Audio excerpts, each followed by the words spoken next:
cap rate versus interest rate. Rule of thumb, very basic. You want your interest rate to be less than your cap rate, or the other way around. You want your cap rate to be greater than your interest rate. I am Christina Suter, and this is the Real Estate Breakthrough Show, where we talk about the reality of real estate, the mindset you need in order to face the reality of what it is, and tips and tricks to get you moving forward in investing. I am your host, Christina Suter. So education, as you know, and I don't think I can say it enough, even though I've said it a million times, education, as you know, is hugely important in your success of real estate. So I actually have a lot of EDU or educational shows specifically for you. So let me cover a relatively simple concept today, but was kind of, when I first heard it, I kind of went, whoa, that is core to understanding investing, especially in multifamilies, but it's also true in most leveraged purchases, whether it's multifamily, offices, storage units. The fact is you're leveraging your purchase. So cap rate versus your interest rate. Cap rate's used a lot in multifamily, so obviously this works best in multifamily, but there are a lot of industrial properties where this is also true, where you can use there is a cap rate as well. So cap rate versus interest rate. Rule of thumb, very basic. You want your interest rate to be less than your cap rate, or the other way around. You want your cap rate to be greater than your interest rate. So what does that mean in flesh and blood? What that means is that if you're going to buy a building, let's call it a multifamily, with a 5% cap rate, that's an actual 5% cap rate, and the interest rate on the loan you're going to get is 4%, nice. That's the right direction. Because, let me explain this. To me, I think of it this way. I've got $1 million purchase price on a multi-unit. I'm going to put 30% down, $300,000 down. The rest I'm going to finance. Now, if I have a 5% cap rate and a 5% interest rate, 5% cap rate and a 5% interest rate, that means they're exactly the same number, right? So I buy $1 million building, I put 300,000 down, and I've got 700,000 financed. I have a 5% cap rate that pays my interest on my 700,000 at 5%. So literally all the money I'm making on that 700,000 bit of the building is going to pay my interest.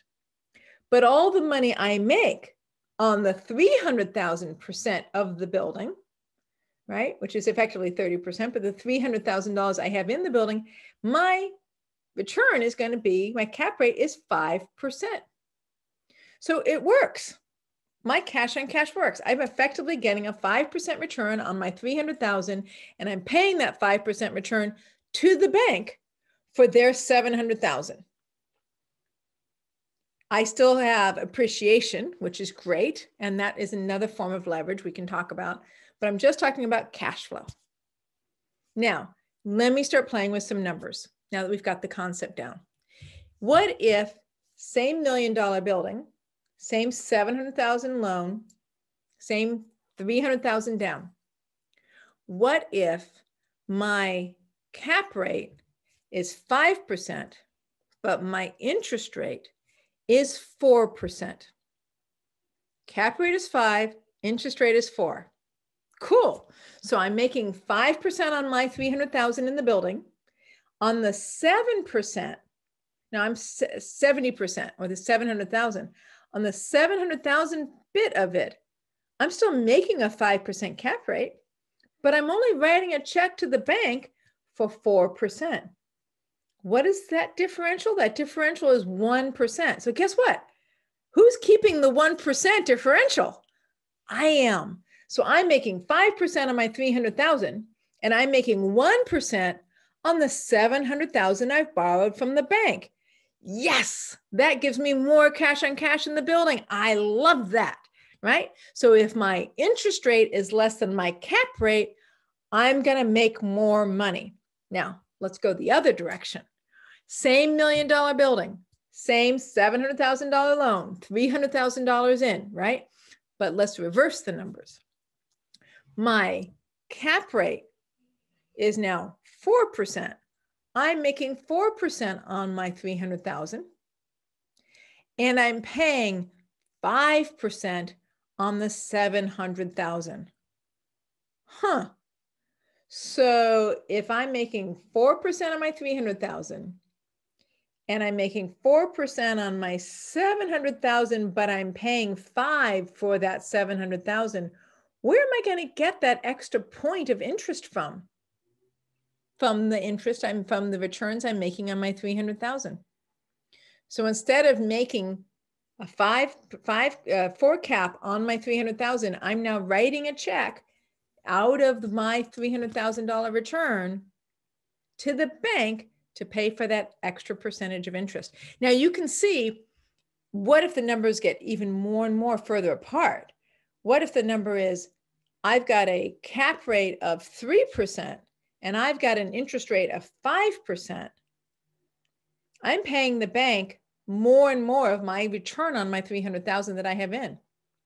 What if it gets even wider? What if my cap rate is 3% and my interest rate is 6% or 7%? 7% being the long-term standard for interest rates previous to 2000. It was 7% was considered the norm. So the fluctuation point that interest rates would fluctuate up and above, down above and below that number. So you can see the rule of thumb makes sense. You want your cap rate to be higher than your interest rate. And the bigger that differential, either the greater return to you if it's in your favor, because you actually have an interest rate that's lower than your cap rate, woohoo, we like that. But if your interest rate is higher than your cap rate, we don't like that, because you're paying more to the bank, or you're paying part of your return on your 300,000 instead of it's just the 700,000 piece that is it. So you're paying more to the bank. You might get to the point where you're paying more to the bank than the building is making pretty easily. Okay, guys, basic rule of thumb. I found it very powerful when I first discovered it. I even found it confusing the first time it was described to me, but hopefully I've laid it out for you in very basic understandings. You want your cap rate to be higher than your interest rate. This is Christina Suter on the Real Estate Breakthrough Show. Tune in next week for another installment.